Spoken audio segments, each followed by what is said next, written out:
Imagine being wrongfully imprisoned for a crime you didn't commit. This is the haunting story of Richard Lafuente. On August 27, 1983, a night of chaos erupted on the Devil's Lake Sioux Reservation in North Dakota. A dozen drunk men, fueled by beer and pot, turned violent, targeting Eddie Peltier. Eddie tried to escape, running towards the highway, but the mob followed with deadly intent. "Get that son of a bitch!" someone shouted, as the mob closed in on Eddie. They caught him in a ditch, beating him with fists, feet, and various weapons. Witnesses described the brutal scene, but only one saw the actual killing. Eddie managed to break free, only to be dragged back to the asphalt. Two Texans, Richard Lafuente and John Perez, were accused of finishing him off. Richard, in his El Camino, allegedly ran over Eddie, crushing him twice. "Anyone tries to help him gets the same thing," one thug warned.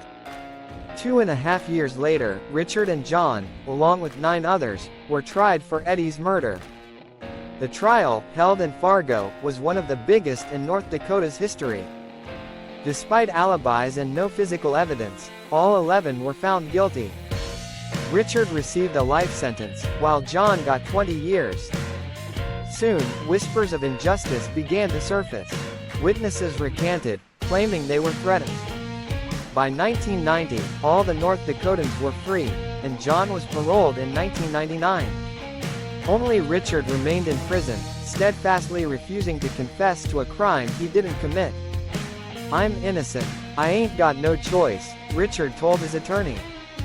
On the reservation, many believed Richard and the others were innocent. They pointed fingers at James Yankton, a former policeman with a powerful family. Stories of conspiracy and cover-up haunted the res, fueling anger and resentment. Richard's life was a series of unfortunate events, leading him to the wrong place at the wrong time. He had come to North Dakota hoping for a tribal payout, only to find himself broke and stranded. Richard and John spent their days playing cards, watching TV, and driving around in the El Camino.